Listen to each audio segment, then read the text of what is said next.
back, legends. I hope you're all amazing. On today's video, we're taking a look at my studio rack full of my favorite pieces of gear ever in the history of the universe. At the bottom, we have my Boogie Mark IV Rev B head, which I recently removed from its head shell and installed into a rack mount kit, basically because I love the way Boogie heads look when they're rack mounted. Above that, the best delay ever, the TC 2290. Above that, the Lexicon PCM 81.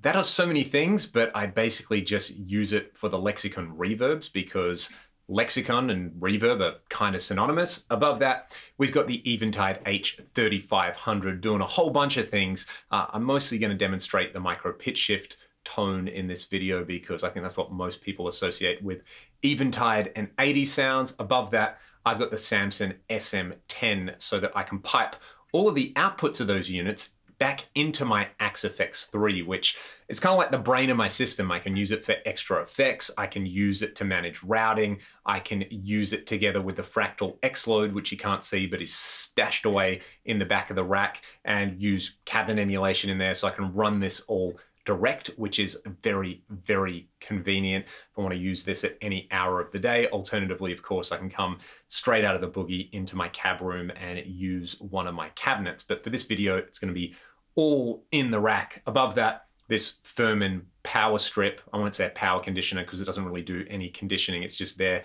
so that I can turn everything on and off again. And then, of course, my super squeaky little chair that I'm sitting on here, which you can sometimes hear make all sorts of weird noises. On the floor, I do have an Origin Effects Cali 76 compressor, which is always on for my clean sounds. So let's hear what this thing does. We'll start with the clean sound, which has a little bit of grit on it, of course, and then I will bring in the Eventide, the Lexicon, and the TC for their respective starting tones, and then we'll just explore a bunch of different sounds on each unit because they can all cover a lot of common ground.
So that's just the starting point, and to me that's kind of the classic thing that each unit does, you know, pitch detune from the Eventide, concert hall reverb from the Lexicon, and then the iconic 2290 delay sound. What I can do there, squeaky chair, as I move over, is I'm going to turn on the panning and assign it to the delay on the 2290, and then I'm going to bring in some ducking on the delay right there.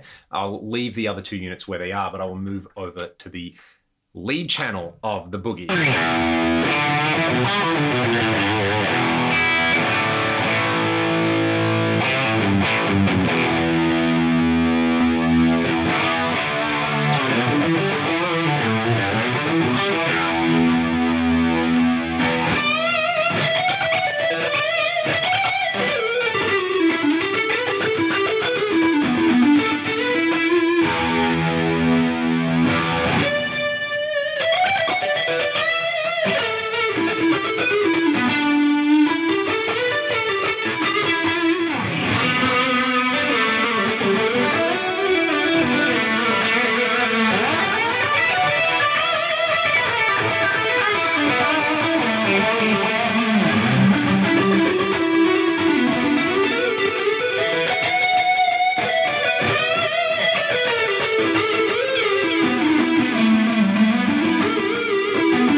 utterly glorious. I turned the ducking off the delays at the end there so that you could hear them a little bit more, and I excused some of my out of tune bends there. But let's hear a different combo of this. We'll stay on the clean channel of the boogie, but I'm going to use a really big ambient reverb from the Eventide. The H3500 reverbs are incredible in their own right. We're going to use a circular and pan delay preset from the PCM 81 because we can have up to 6 delay lines in there. Super cool. And then we'll use the 2290 for chorusing. And it does seem overkill to use a 2290 just for the chorus, but I think the chorus on it sounds pretty fantastic. Check it out.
I'll give you one more example before we go. I've got the pitch crystals on the Eventide. I've got a chorus and reverb algorithm from the dual effects card on the PCM 81, and then the 2290 is just doing some subtle delay stuff. If I want to, of course, I could go in here on the Axe effects and I could dial in like one of the big ambient cloud reverbs. In fact, maybe I will do just that and engage a whole bunch of other effects. And if I'm being honest, probably 80% of the time I just plug straight into the Axe effects and I don't use any of this other stuff. But the other stuff is there for those moments when I want to get inspired by a particular Eventide preset or just the general tone of the 2290, or I want to twist a bunch of knobs and move sliders on the boogie. So let's quickly get in here and we will bring up maybe the Stratocumulus reverb. That's the one right there. I'm going to bring the mix up on it quite a bit. And I'll play you all out with some of this lovely over-the-top rack. Thanks so much for watching the video. If you've got specific questions, let me know in the comments section below. And if you want to support me being an absolute man-child with gear, you can check the video description and find links to my Patreon, the music that I make with my band Ragdoll, and a bunch of other ways to support the channel. Or just watch it and enjoy it and tell your mates. Thanks so much for watching. I'll see you next time.